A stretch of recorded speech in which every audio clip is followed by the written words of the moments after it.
Salut, c'est Jérémy Ménez, parti pour une petite interview avec le Five.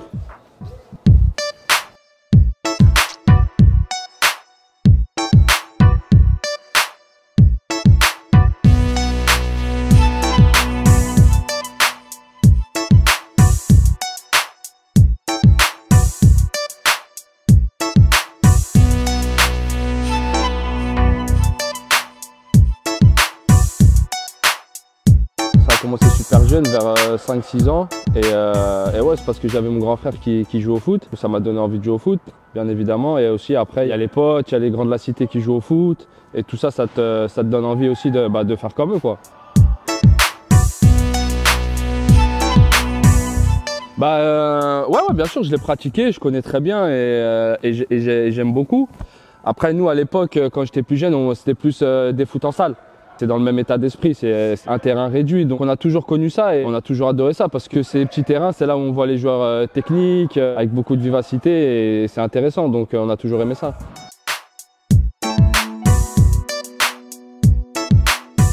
Ouais, bien sûr. Ouais, en plus, je suis bien placé pour en parler parce que j'ai un fils de 10 ans et il joue au foot, donc je vois un peu de quoi tu veux parler. Mais non, nous c'était par pure passion parce qu'on aimait ça et on pensait pas au côté argent, etc. Nous c'était vraiment une passion avant tout. On aimait faire ça du matin jusqu'au soir. Donc non, c'était vraiment, on était des amoureux du football avant tout.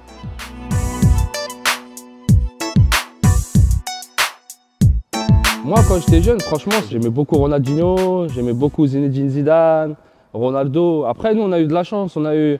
On est d'une génération où il y avait énormément de grands joueurs à notre époque et on pouvait s'identifier sur pas mal de joueurs. Donc, il y en a beaucoup que j'aimais bien. Donc, voilà.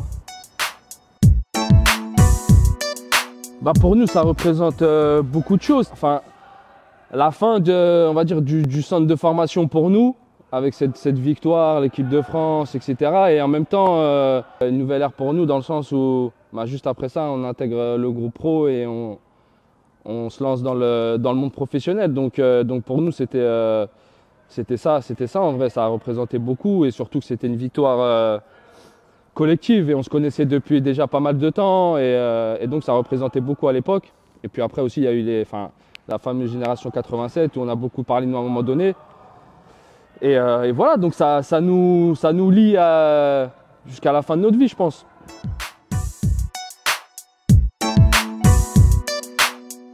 Moi, je l'ai bien vécu et je trouve qu'en France, on gère plutôt pas mal. Je trouve qu'on laisse beaucoup la chance quand même aux jeunes comparé à d'autres pays. Moi, je l'ai très bien vécu. Il y avait toujours ma famille à côté de moi. Les gens du club aussi m'ont toujours soutenu, aidé. Donc non, moi, de mon côté, ça s'est plutôt bien passé.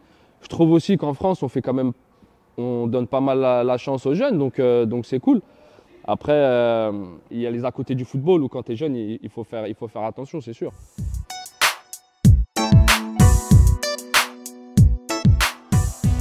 Ouais, je m'en rappelle, obligé, je m'en rappelle. Ouais, c'était Bordeaux, c'était contre Bordeaux, ils jouaient à 10. Ils ont pris un carton rouge et après, en 7 minutes, je crois, ouais, j'ai réussi un triplé.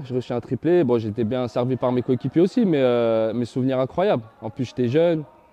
Et non, souvenir incroyable. Après, ça a donné la voix aux autres. J'ai montré l'exemple.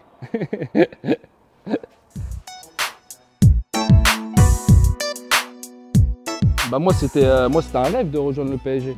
Et pour l'anecdote, moi, avant que je signe au PSG, je dois signer à la Juve. Parce que j'ai la Juve qui m'appelle presque tous les jours et je dois signer à la Juve. Je suis en vacances et Leonardo m'appelle. Et dès que Leonardo m'appelle pour me dire ouais, il y a le projet du PSG, l'Air Qatari, QSI, moi je lui dis écoute, je vais réfléchir, laisse-moi réfléchir et tout. Mais en fait, je savais déjà que j'allais signer au PSG parce que pour moi, c'était un rêve de gosse de signer au PSG.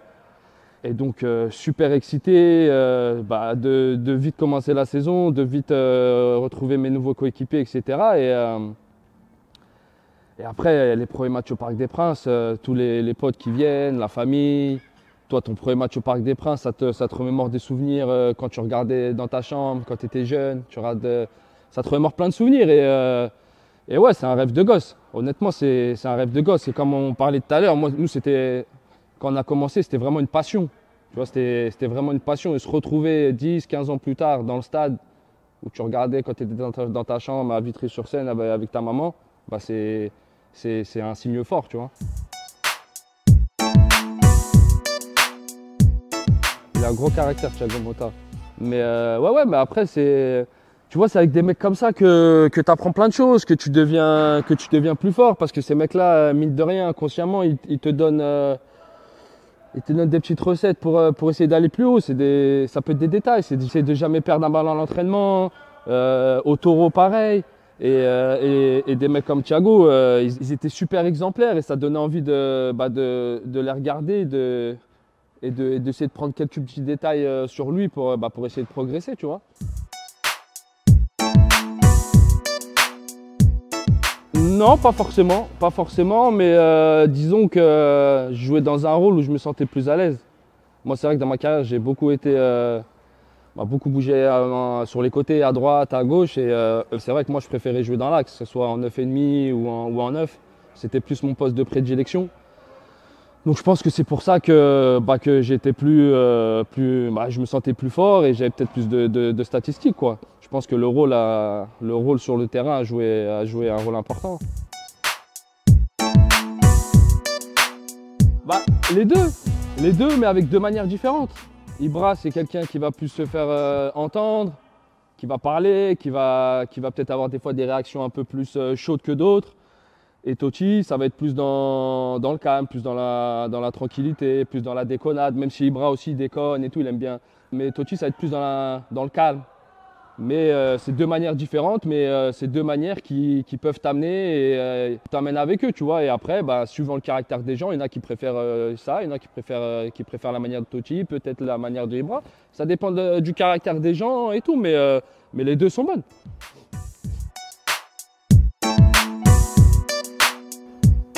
Moi, je dirais le but, la talonnade, avec Milan contre Parme, tu vois. Il y a un joueur à moi qui me fait une transversale, qui essaye de me chercher sur une longue transversale. Elle est un peu trop courte, du coup le défenseur de Parme la récupère. Il essaye de la remettre en retrait pour son gardien, elle est un peu trop courte.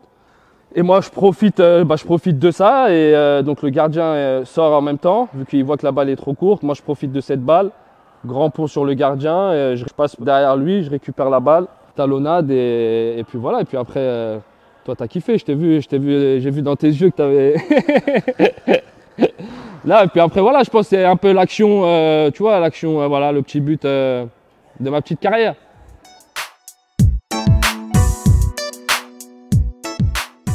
Pour la beauté du jeu, je te dirais Hatem, parce que pour moi c'est, en plus j'ai eu la chance de jouer avec lui, on a joué ensemble, on est de la même génération. Pour moi, c'était le joueur. C'était le joueur à regarder jouer parce qu'il était beau à voir jouer. Mais après, Javier et Marco aussi, c'était des joueurs avec qui j'ai kiffé jouer. J'ai kiffé regarder jouer aussi. Donc, c'est trois rôles totalement différents, trois technicités totalement différentes, trois manières de toucher la balle différentes, tu vois. Mais sur un terrain de foot, après, quand Hatem il avait la balle et tout, c'était quelque chose.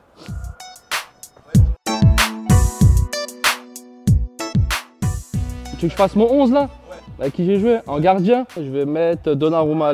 Dans l'axe, je vais mettre Thiago Silva et Juan. Arrière gauche, je vais mettre Maxwell. Hein. Arrière droit, je vais mettre Gianni. Hein. Après aussi, je vais mettre Verratti, Samir Nasri. Ça c'est compliqué, frère. Hein. C'est compliqué. Devant, je vais mettre Karim. Moi. Non, je vais pas mettre moi. Non, je vais mettre Karim, Zlatan et Totti. Et je vais mettre Verratti, Ben Arfa, Nasri. Mais j'en ai oublié plein, mais c'est dur. Et en plus, tu m'as pris de court, je savais pas que je devais faire ça. Hein. Coach, ouais, je vais mettre Carlo. Mais je voulais mettre quelqu'un d'autre, mais je vais mettre Carlo Ancelotti. Allez. Non, vous connaissez pas. De Sochaux, mon coach formateur, Philippe Anziani. Et c'est lui qui m'a appris énormément de choses.